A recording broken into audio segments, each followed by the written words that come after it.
Hi guys, welcome to Circle today. It's Saturday morning and it's a little bit chilly this morning, so I have some long sleeves on, but it's going to be a beautiful day and very warm, and I'm out in my backyard today. So let's start our circle today with a quiet minute, and we can just listen to what we hear in my backyard. So take a nice deep breath.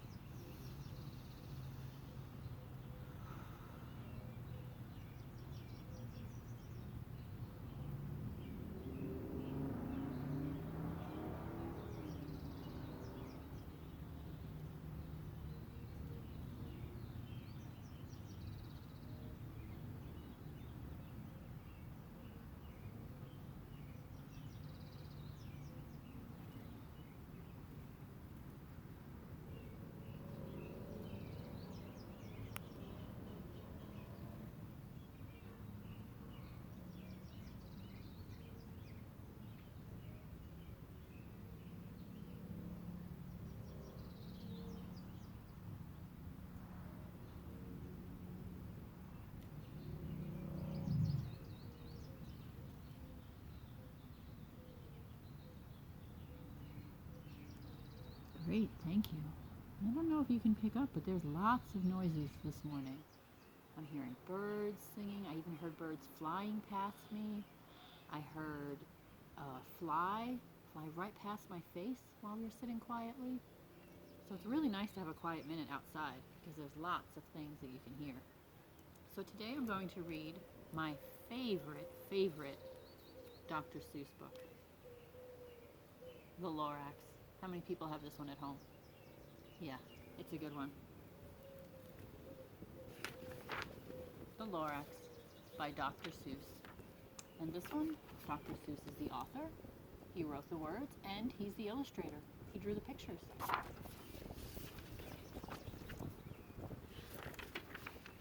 At the far end of town, where the grickle grass grows and the wind smells slow and sour when it blows, and no birds ever sing except old crows, is the street of the lifted Lorax. And deep in the grickle grass, some people say, if you look deep enough, you can still see today where the Lorax once stood just as long as it could, before somebody lifted the Lorax away. What was the Lorax, and why was it there? And why was it lifted and taken somewhere from the far end of town where the grickle grass grows? The old Onceler still lives here. Ask him, he knows.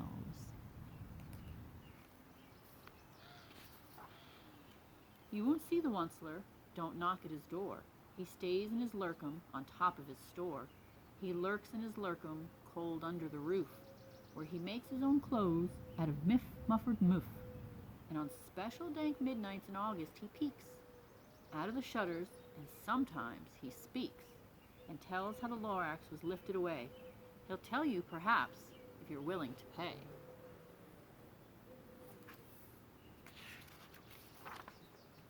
On the end of a rope, he lets down a tin pail, and you have to toss in 15 cents and a nail, and the shell of a great-great-great-grandfather snail.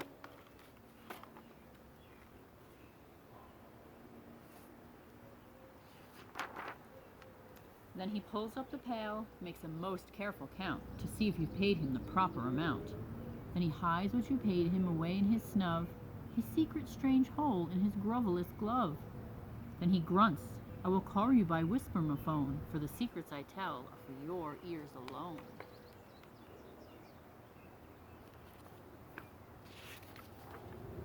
Slurp.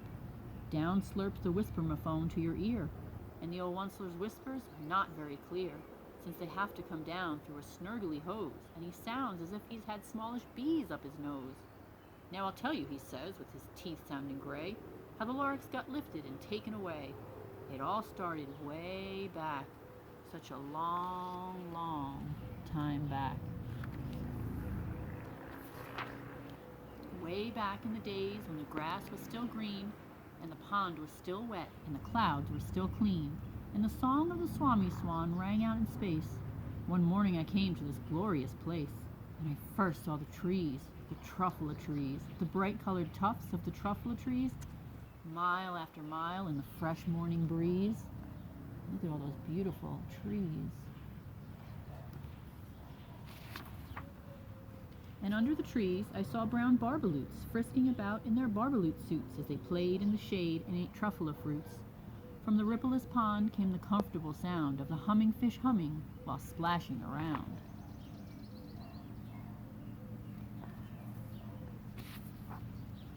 But those truffula trees, all my life I've been searching for trees such as these.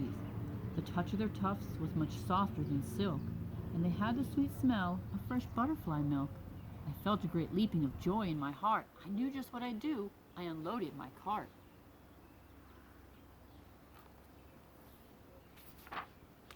In no time at all, I had built a small shop. Then I chopped down a truffula tree with one chop, and with great skillful skill and with great speedy speed, I took the soft tuft and I knitted a thneed.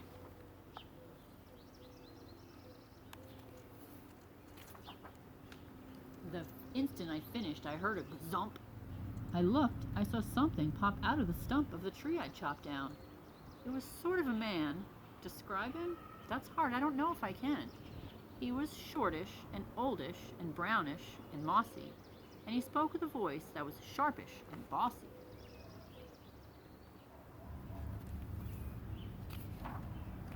Mister, he said with a sawdusty sneeze, I am the Lorax. I speak for the trees.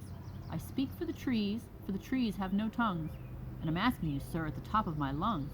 He was very upset as he shouted and puffed. What's that thing you've made out of my truffula tuft?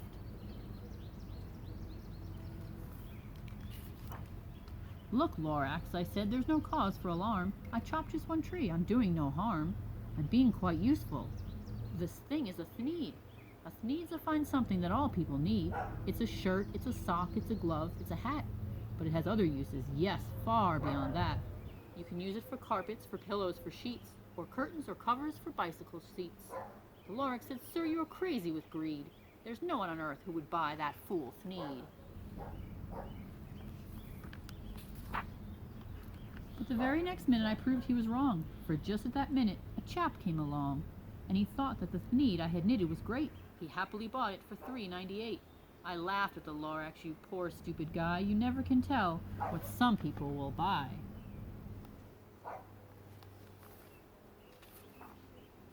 I repeat, cried the Lorax, I speak for the trees. I'm busy, I told him. Shut up, if you please. I rushed across the room and in no time at all built a radio phone. I put in a quick call. I called all my brothers and uncles and aunts, and I said, listen here, here's a wonderful chance for the whole Onceler family to get mighty rich. Get over here fast, take the road to North Nitch, turn left at Weehawken, sharp right at South Stitch.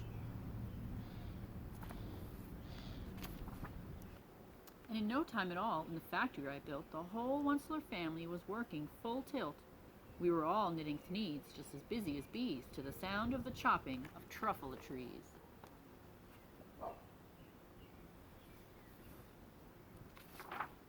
Then, oh baby, oh, how my business did grow.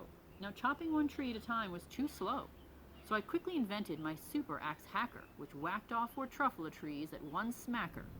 We were making thneeds 4 times as fast as before, and that Lorax, he didn't shop anymore.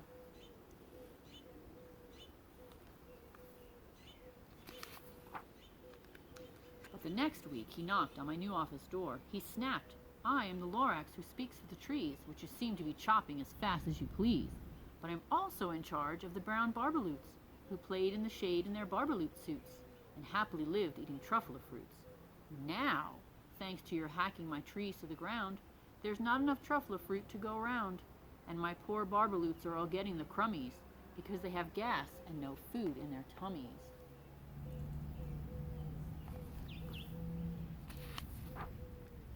They love living here, but I can't let them stay. They'll have to find food, and I hope that they may. Good luck, boys, he cried, and he sent them away.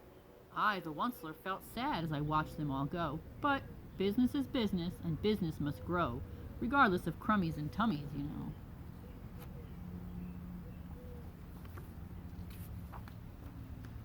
I meant no harm, I most truly did not, but I had to grow bigger, so bigger I got. I biggered my factories, I biggered my roads, I biggered my wagons, I biggered the loads of thneeds I shipped out. I was shipping them forth to the south, to the east, to the west, to the north. I went right on biggering, selling more thneeds, and I biggered my money, which everyone needs.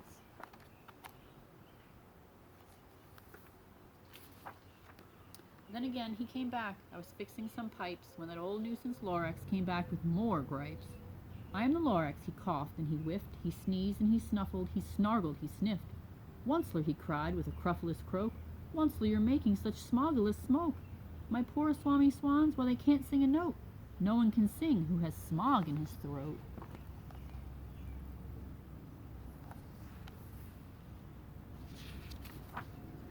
And so, said the Lorax, please pardon my cough. They cannot live here, so I'm sending them off. Where will they go? I don't hopefully know. They may have to fly for a month or a year to escape from the smog you've smogged up around here.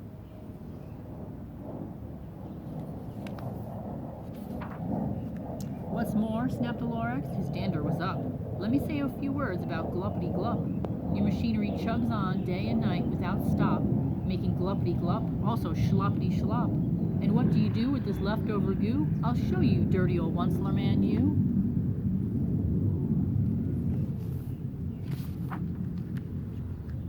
You're glumping the pond where the humming fish hummed. No more can they hum, for their gills are all gummed. So I'm sending them off, oh, their future is dreary.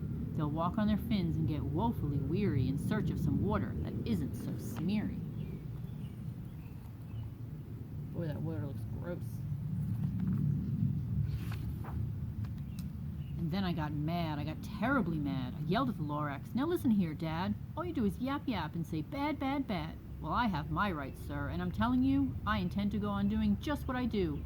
And for your information, you Lorax, I'm figuring on biggering and biggering and biggering, turning more truffle trees into thneeds, which everyone needs.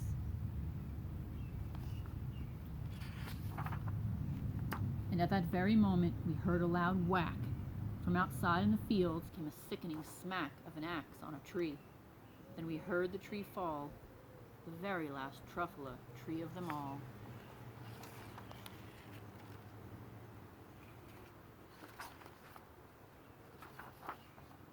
No more trees, no more thneeds, no more work to be done. So in no time, my uncles and aunts, every one, all waved me goodbye. They jumped into my cars and drove away under the smoke-smuggered stars. Now all that was left near the bad-smelling sky was my big empty factory, the Lorax and I.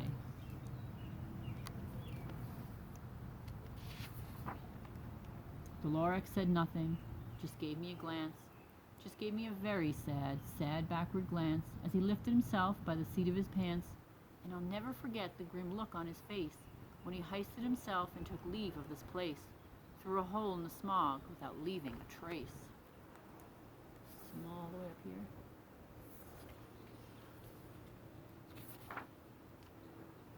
And all that the Lorax left here in this mess was a small pile of rocks with the one word, unless. Whatever that meant, well, I just couldn't guess. That was long, long ago, but each day since that day, I've sat here and worried away. Through the years, while my buildings have fallen apart, I've worried about it with all of my heart.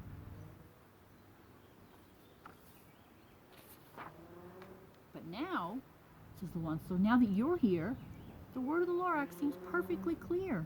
Unless someone like you cares a whole awful lot, nothing's going to get better. It's not.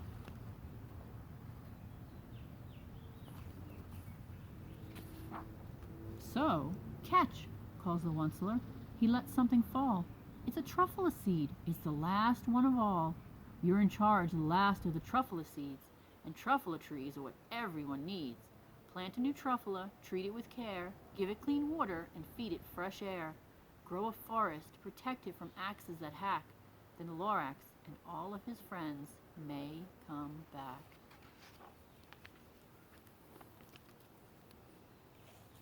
So like I said, that is my favorite Dr. Seuss book. And the message of that book is to be kind to the environment. Don't chop all the trees down. You don't need to do that. Plant something, let it grow, have fresh water and fresh air. So I hope that you guys with this nice weather have been getting outside in your yards, maybe planting some new flowers, or maybe some new trees. But there's other things you can do if you want to take care of things. So something that I do in my backyard is this area of my backyard I kind of call the wild area because I just let things grow. The grass is very long here. I haven't cut it at all. I I let the flowers, whatever flowers bloom. I put out bird food for the birds. I have a bird bath for the birds to drink from and to bathe in, to play in. But there's one more thing I do for the smallest creatures on our planet, the insects. And I know Miss Chelsea has been talking a lot about insects with you guys. So who can tell me something that insects need? Something that all living things really need to survive? Yeah, food. What else? Water. Yeah. Even the insects need water. And here in Colorado, it can become very, very dry very quickly. Oftentimes we don't have rain, sometimes for weeks, even months at a time. So insects, they don't need a lot of water, but they still do need water to survive. So some of them get it off the plants. If it rains, they can drink the water. But some of them, they just have to fly around or crawl around and see and go for a long time before they can find any water. So in my backyard, I have two things that I have to water so that the insects can water. And this is an old container. You can kind of see it's kind of dirty inside because it sits in my backyard. And I'm going to show you guys how you can make little containers of water, and you don't need that much water. You can just put a little tiny, even a capful of water out for the insects. And I just kind of check this every few days when I water in my backyard to see if it's full. But one of the things you need to do, if it's a deep one like this, not all insects can swim. Some of them can, but some might come to get a drink of water and they might fall in, and that's not good. They might not be able to get out. So I put things in here. I put a rock in here so that if the insect falls into the water, they can get out. I have a piece of wood that I put in, and I kind of put it just like on the side here for a little ladder. And every once in a while I just put a stick in. So if an insect does fall in, they can just crawl their way out. I have a pitcher of water here. So I'm just going to put a little bit in the bottom. So if the bees are flying by and they get thirsty, or a spider maybe gets thirsty, sometimes spiders get thirsty too. They often can drink the water that collects on their web if it rains, but if it hasn't rained in a while, they might need some water. So if you can see, I just put some water in the bottom here, and I have two of these in my yard, one on each side of my backyard. The other one, and you can use anything really. I'm using this was a bottom to a planter that I don't use anymore, and you can see it's all bent up because it's been in my yard for so long. But yeah, anything you find, you can use. So it doesn't have to be something new in your house. It can just be anything. So this one I have this nice piece of wood. What shape does that look like? Yeah, it looks like a triangle. I'm going to put that one in. I have another little stick here. And of course a rock. So the insects can crawl in and they can stand on these things while they get some water. And you really don't need that much water. You can just check it every couple days and see if there's water in there. So like I said, I have two of these because I keep them on either side of my yard. And one good thing to do would be to put them in the shade, because when it's very, very hot and the sun is out, it will evaporate or make the water disappear because of the heat. So if you put it in the shade, the water will stay a little bit longer for your insects. And just check it every couple days. If it needs some water, you can just put a little bit of water in while you're watering the flowers in your backyard. And I think the insects in your backyard would really, really be happy with that. And even birds, if there's a little bit of water in there, the birds might come and drink it, or the squirrels, or butterflies could land in it. So yeah, you can sit and watch it and see if any insects come and drink from your water dish. That would be a really nice thing you can do for the environment. What are some other things that you can do to help keep our planet nice? Yeah, you can pick up trash if you see it outside. Yeah. Yeah, planting flowers, that's always a good thing. So yeah, there's lots of things that you guys can do to be kind to the environment and to the animals and insects that we share this planet with. That would be really, really, really nice of you. And I know that all the kids at Giving Tree are very kind children, so that would be really nice of you to do something for the animals and the insects in your yard. So this is going to be my last circle for the summer. So I hope that you all have a really fun summer and that you're kind to each other To your mom and dad, your brother and sister, your grandma and grandpa, whoever you see, please be kind. Be kind to the animals and the environment and the insects. If you see the insects, just leave them right where they are. You don't even have to touch them. You can just watch them drinking from your water dish. So I love you guys. I miss you. I hope you all have a really super fun summer. And I cannot wait until we can be together again in the fall when we can hug each other and high five again. I really miss everybody. I love you guys. Enjoy your summer.